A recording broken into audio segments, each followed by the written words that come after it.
আজকে আমরা হৃৎপিণ্ড বা হার্ট নিয়ে পড়বো। আমি খুব সহজভাবে বলবো, তোমাদের বইয়ে যা আছে তা তো ভালো মতো করে বোঝার চেষ্টা করো। হ্যাঁ, দেখো, হৃৎপিণ্ড এমন একটা অর্গান যেটা জন্মের ঠিক আমরা যখন মায়ের পেটে ভ্রূণ অবস্থায় থাকি, আমাদের 6 সপ্তাহ থেকে বিট করা শুরু হয়। কত সপ্তাহ?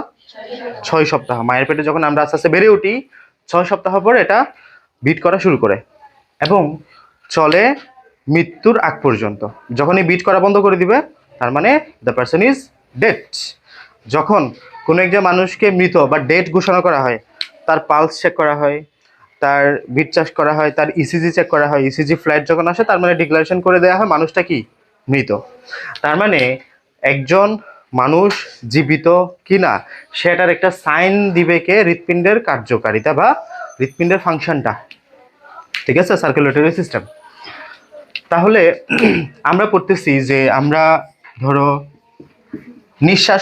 নিঃশ্বাসের মাধ্যমে অক্সিজেনটা নিচ্ছি, এবং তুমি খাবার যে খাচ্ছ, খাবারের মাধ্যমে গ্লুকোজ নিচ্ছ, অ্যামিনো অ্যাসিড নিচ্ছ, স্নেহ বা গ্লিসারল নিচ্ছ। প্রত্যেকটা কোষে এগুলো যাওয়া লাগবে। কোথায় যাওয়া লাগবে?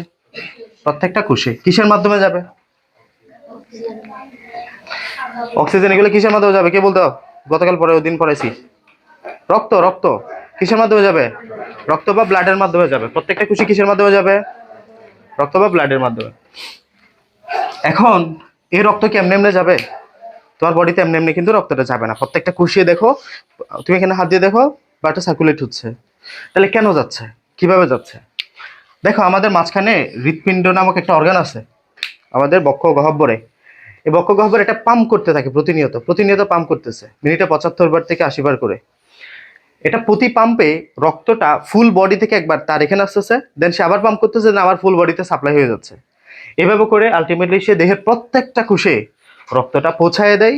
রক্তের মাধ্যমে oxygen, glucose, amino acid, glycerol বা হরমোন, এনজাইম যা যা প্রয়োজন সবগুলো প্রত্যেকটা কোষে যায় এবং আলটিমেটলি ফাংশন করতে পারে। বুঝছো? এবং এই রক্ত সরবরাহ যদি 2 থেকে 3 মিনিটের জন্য বন্ধ হয়ে যায়, মানুষটা আর বাঁচবে না। তখন সবার আগে কে মারা যাবে জানো? ব্রেন মারা যাবে। কারণ ব্রেন হচ্ছে সবচেয়ে সেন্সিটিভ। ব্রেনের একটু এদিক ওদিক হলেই সে আর কাজ করতে পারে না। ব্রেন হচ্ছে মানুষের সবচেয়ে সেন্সিটিভ জায়গা। যখন রক্তটা হৃৎপিণ্ড থেকে ব্রেনে যাওয়া বন্ধ করে দিবে, ব্রেন অক্সিজেন পৌঁছাবে না, ব্রেনে গ্লুকোজ পৌঁছাবে না, সাথে সাথে ব্রেন কাজ করা বন্ধ করে দিবে। সর্বোচ্চ 2 থেকে 3 মিনিটের মধ্যে মানুষটা মারা যাবে তোমার সামনেই। যখন আমরা আস্তে আস্তে যাবো অধ্যায়ের লাস্টে, আমি একটু ব্রিফ করতেছি তারপরেও। যখন এই ঘটনাটা ঘটবে, অনেক কারণে হতে পারে। কার্ডিয়াক অ্যারেস্ট হয় অনেকে, হার্ট অ্যাটাক করে ফেলে। হার্ট অ্যাটাক মানে কি? হৃৎপিণ্ড পাম্প করতে পারে না, যার জন্য হার্টে রক্তটা যায় না। তখন আমাদের ওই মানুষটাকে ইনস্ট্যান্ট বাঁচানোর জন্য কিছু প্রসিডিউর আছে। কিরকম? ধরো যে তুমি দেখো না, হঠাৎ করে একজন মানুষ তোমার সামনে একদম সুস্থ আছে, তার কোনো সিমটম না, আগে থেকে অসুস্থ না, হঠাৎ করে ঘুরে পড়ে গেছে, মারা গেছে, এমন হয় না? অনেকেরই হয়। তখন আমাদেরকে কি করতে হবে? বাইরে থেকে তোমাকে এই বুক বরাবর হাত দিয়ে এমন জোরে চাপ দিতে হবে যে চাপটা হৃৎপিণ্ড বরাবর যায়।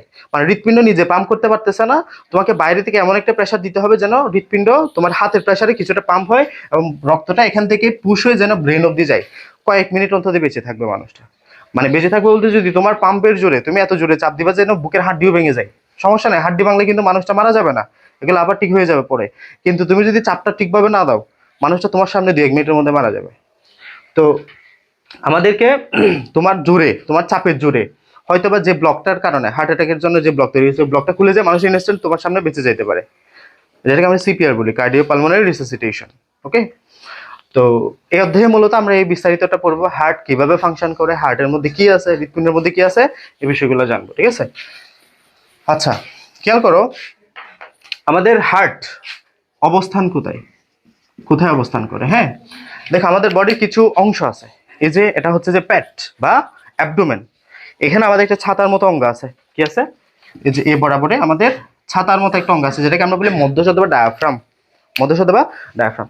এই ডায়াফ্রামের উপরে যে গহ্বর, এখানে একটা থোরাসিক ক্যাভিটি থাকে, এটাকে বলে বক্ষ গহ্বর। মানে তোমরা যেটাকে বুক বলো, একদম বাংলায় কি বলো? বুক। তাহলে আমাদের আমাদের মাইক্রোফোনটা চলতেছে কি? একটা লাইট জ্বলে চলতেছে। তাহলে এই যে বক্ষ গহ্বরের উপরে যে আমাদের এটা যদি বক্রগহ্বরে বুকের ঠিক একটু এদিকে, একটু বাম পাশে, হৃদয়ের বাঁ দিকে বলে না, বুকের বাঁ দিকে গানের মধ্যে একটু বাম দিকে, হ্যাঁ, একটু বাঁ দিকে আমাদের হৃৎপিণ্ডটা অবস্থিত। বুঝছো? তাহলে বক্ষগহ্বরের ঠিক উপরে, মানে মধ্যস্থতার ঠিক উপরে আমাদের বুকের ঠিক বাঁ দিকে আমাদের হৃৎপিণ্ডের অবস্থান। হৃৎপিণ্ড কি নিয়ে গঠিত? দেখো, আমি খুবই সিম্পলি আঁকি। আমি যখন ব্লাড সার্কুলেশন বোঝাবো সিম্পলি এভাবে করে বোঝাই দিব। তাহলে খেয়াল করো, তুমি যদি হৃৎপিণ্ড আঁকো, এই হৃৎপিণ্ডের একটা আবরণ থাকে যাকে বলি আমরা পেরিকার্ডিয়াম। কি বলি হৃৎপিণ্ডের আবরণের নাম কি? পেরিকার্ডিয়াম। দেখো, কার্ডিয়া শব্দটা পাইলেই হৃৎপিণ্ড মনে রাখবা। কার্ডিয়া শব্দটা মানেই কি? হৃৎপিণ্ড বা হার্ট। কার্ডিওলজিস্ট, হৃদরোগ বিশেষজ্ঞ বলো না? কারো হার্টের সমস্যা হচ্ছে, তোমাকে কোন ডাক্তারের কাছে যেতে হবে? কার্ডিওলজিস্টের কাছে যাও, হৃদরোগ বিশেষজ্ঞদের কাছে যাও। কার্ডিও মানে হলো হৃৎপিণ্ড। তাহলে এই যে আবরণ, এই আবরণের নাম কি? পেরিকার্ডিয়াম। পেরিকার্ডিয়াম। এরপরে হচ্ছে পেরিকার্ডিয়াম দ্বারা আবৃত অবস্থায় এখানে আমাদের কিছু মাসেল থাকে, এন্ডোকার্ডিয়াম, এপিকার্ডিয়াম, মায়োকার্ডিয়াম। এই যে এর ভিতরে কিছু প্রকোষ্ঠ থাকে। কি থাকে? কিছু প্রকোষ্ঠ। হৃৎপিণ্ডের, মানুষের হৃৎপিণ্ডের কয়টা প্রকোষ্ঠ থাকে? চারটা। দেখো, একটা, দুইটা, তিনটা, চারটা। মানুষের হৃৎপিণ্ডের প্রকোষ্ঠ কয়টা? চারটা। এতটুকু বুঝছো? এখন আমি একদম সহজভাবে আঁকার চেষ্টা করি, তাহলে তোমরা কিন্তু সহজে বুঝবা। ধরো ধরো আমি তোমাদের সুবিধার্থে হৃৎপিণ্ডটা কিভাবে করে আঁকতেছি। কয়টা প্রকোষ্ঠ আঁকলাম? চারটা। বুঝে ফেলো, এখান থেকেই বুঝে যাও। ডান দিকে মানে ডান বলবা, বাম দিকে মানে বাম বলবা। তাহলে দেখো, এটাকে আমরা ধরবো যে তোমার রাইট, বাংলা ইংরেজিতে লিখি, এটা হচ্ছে লেফট। এটা কি? রাইট, ডান। এটা কি? বাম, লেফট। সব সময় মনে রাখবা, ডান দিকে তুমি অলওয়েজ কার্বন ডাইঅক্সাইড যুক্ত রক্ত নিয়ে কাজ করবা, বাম দিকে তুমি অলওয়েজ অক্সিজেন যুক্ত রক্ত নিয়ে কাজ করবা। তাহলে আমি আবারও বলি, হৃৎপিণ্ডের কয়টা প্রকোষ্ঠ? চারটা। ডান দিকে রাইট, বাম দিকে লেফট। ডান দিকে অলওয়েজ কার্বন ডাইঅক্সাইড যুক্ত নিয়ে কাজ করবা, বাম দিকে অক্সিজেন যুক্ত রক্ত নিয়ে কাজ করবা। দেখো, উপরে দুইটা প্রকোষ্ঠ আছে না, নিচে দুইটা প্রকোষ্ঠ আছে না? উপরে হচ্ছে এই দুইটা, উপরে হচ্ছে এই দুইটা। উপরের গুলার নাম দিবা যে অলিন্দ। উপরের গুলার নাম কি দিবা? নিচের গুলার নাম দিবা যে নিলয়। নিচের গুলার নাম কি দিবা? নিলয়। কথা বুঝে গেছে? উপরের গুলার নাম কি? নিচের গুলা? উপরে ডান দিকে, দেখো ডান দিকে মানে আগে কোন শব্দ যুক্ত হবে? ডান। উপরে থাকলে কি যুক্ত হবে? অলিন্দ। তাহলে এটার নাম কি? ডান অলিন্দ। বুঝে গেছে? উপরে থাকা মানে কি? আর এটা যেহেতু বাম দিকে, তাই বাম অলিন্দ। তাহলে এটার নাম ডান অলিন্দ, এটার নাম বাম অলিন্দ। বুঝতে পারছো? তাহলে ডান দিকে আছে বিদায় ডান, উপর আছে বিদায় অলিন্দ। বাম দিকে আছে বিদায় বাম, উপর আছে বিদায় অলিন্দ। ডান দিকে থাকলে ডান, নিচে আছে নিলয়। নি দিয়ে মনে রাখবেন নিচে, নিচে নিলয়, নিচে নিলয়, অলিন্দ উপরে। সহজ না? আর বাম দিকে থাকলে বাম নিলয়, যেহেতু নিচে আছে তাই নিলয়, বাম দিকে আছে বিদায় বাম। কথা বুঝছো? তাহলে কয়টা প্রকোষ্ঠ পাইলাম? কি কি? ডান অলিন্দ, ডান নিলয়, বাম অলিন্দ, বাম নিলয়। খুবই সহজ না?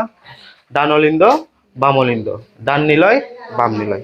এই চারটা হচ্ছে আমাদের হৃৎপিণ্ডের প্রকোষ্ঠ। এখন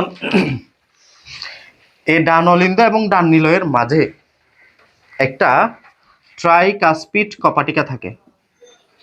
কয় কাসপিড? ট্রাই। ট্রাই মানে কি? তিন। ট্রাই মানে কি? তিন। এখানে একটা দরজা থাকবে, এক কথায় কি থাকবে? দরজা। ওই দরজার মধ্যে পাল্লা কয়টা? তিনটা। তোমরা এরকম দরজা দেখো না, এই যে অনেকটা এরকম,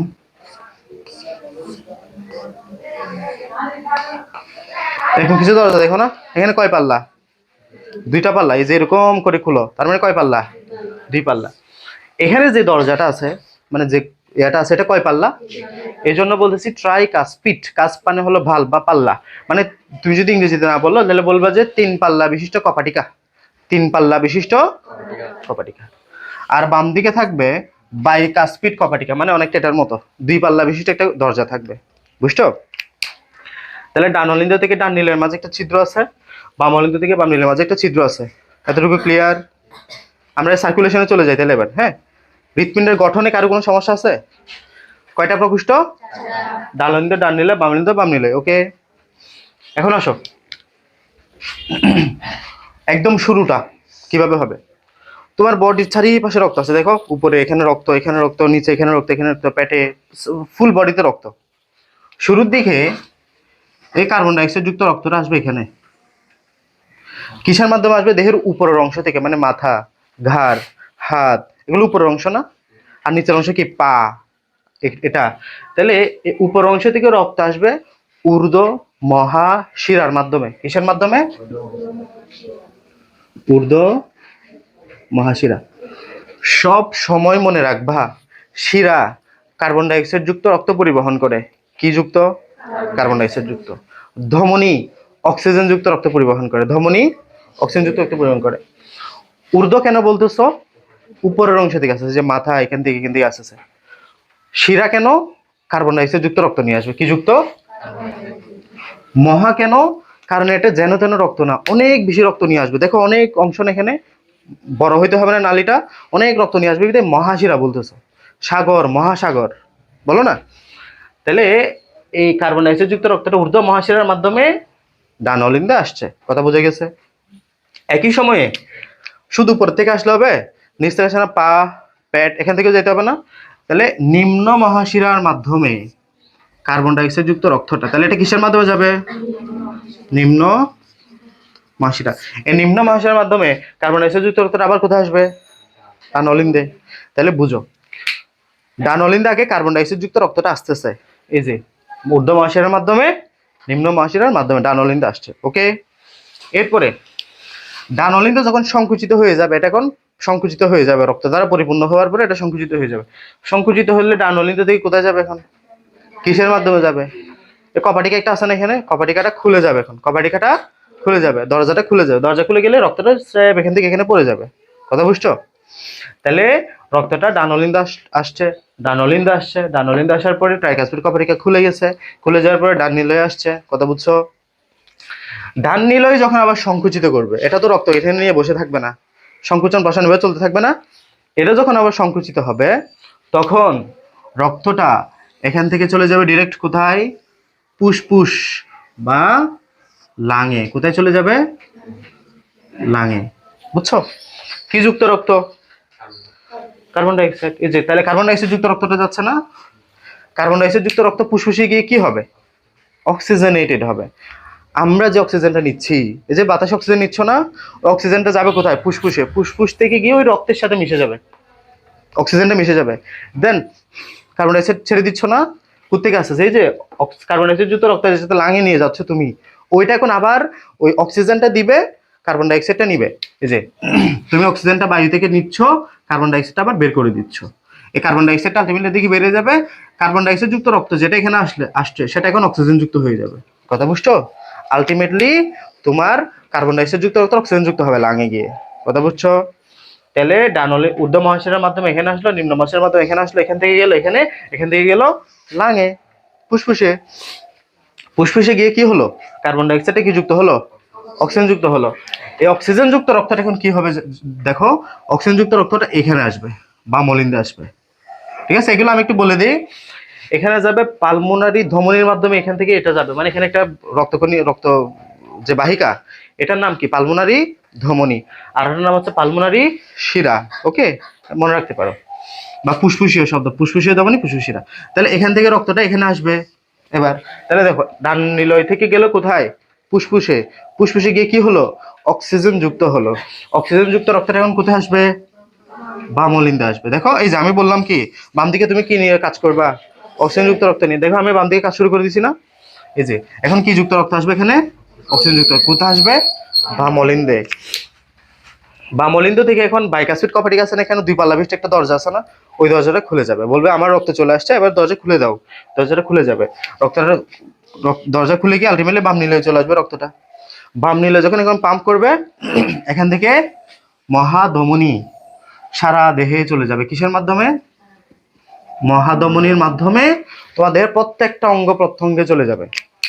চোখ, একদম যা আছে বডিতে সব জায়গায় চলে যাবে। এত জোরে পাম্প করবে, এই জায়গাটা থেকে এত জোরে পাম্প করবে যে ফুল বডিতে চলে যাবে। এবং কোন যুক্ত রক্ত যাচ্ছে? হার্টে ঢুকছে কি হয়ে, বেরোচ্ছে কি হয়ে? কথা বুঝছো কিভাবে হইলো ঘটনাটা? তাহলে কার্বন ডাইঅক্সাইড যুক্ত রক্ত আসছে, অক্সিজেন যুক্ত রক্ত চলে যাচ্ছে। ক্লিয়ার? আবারও বলি, ঊর্ধ্ব মহাশিরা নিম্ন মহাশিরার মাধ্যমে ডান অলিন্দে রক্তটা আসছে। যখন ডান অলিন্দে প্রসারিত অবস্থা ছিল, ডান অলিন্দ থেকে ট্রাইকাসপিড বা তিন পালাবিষ্ট কপাটিকা হয়ে ডান নিলয়ে আসছে।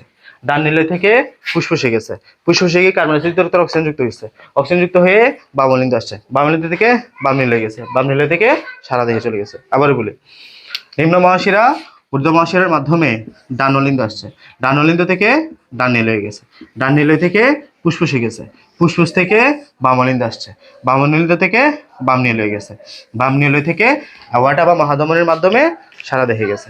কথা বুঝছো? ক্লিয়ার? পারবা কেউ? আনিশা বলো।